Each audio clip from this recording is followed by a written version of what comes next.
Okay everybody, Easy Amateur Radio here, we're back.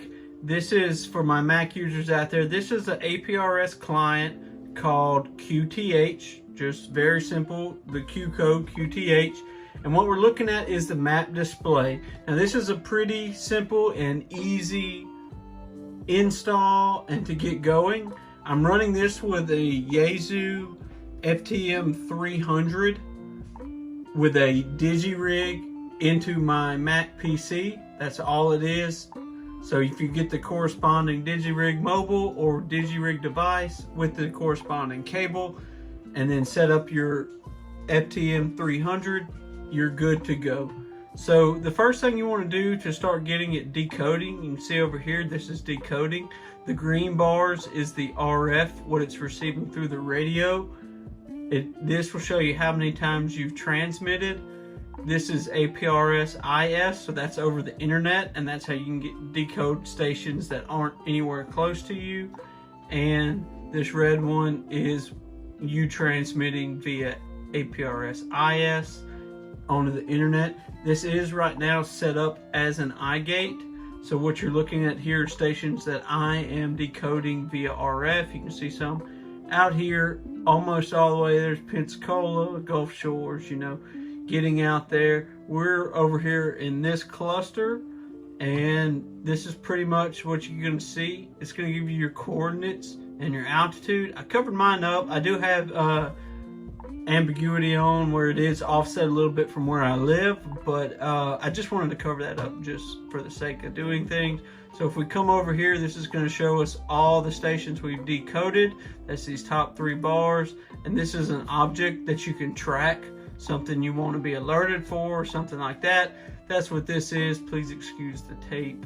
Alrighty, we'll jump back over to the information. Here we go. There's my call sign with the designator as a home base station iGate.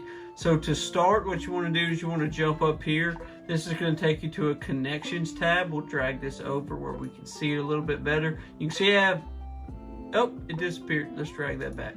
Okay, you can see I have APRS IS and APRS modem. What we'll do is we'll rock over here to the settings, and this will bring us up to our audio settings. If you're familiar with FT8, WSJTX, it's very simple. This is super easy to do. You select your audio. In this case, I have mine set up, my output device set up as a bank in the audio of the Mac, and I named it so I would know it.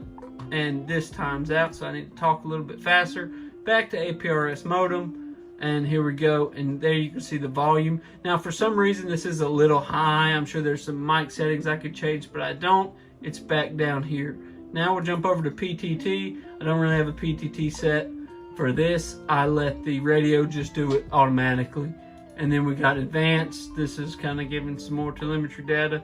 How high and long, just more advanced stuff. But I like to leave it at basic because that's what we're about. Super easy and simple. Great APRS client. I leave this running 24/7.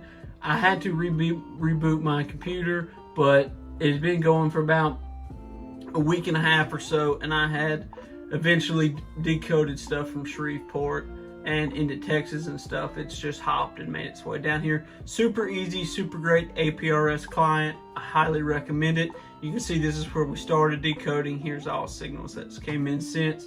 So if you're looking for an APRS client for Mac, you're not really familiar with software like Yak, or you don't want to pay the money for APRS.FI, which I think is a monthly fee.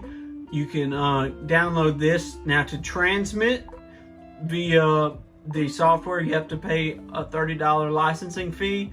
I support this kind of development for ham radio on Mac, so I was all for paying the $30. I can transmit, but I just let the radio do it now. I do have it set up like that, and you can see my station on APRS.FI. But that's it, super simple and easy. Thanks for watching, guys. Easy Amateur Radio saying 73.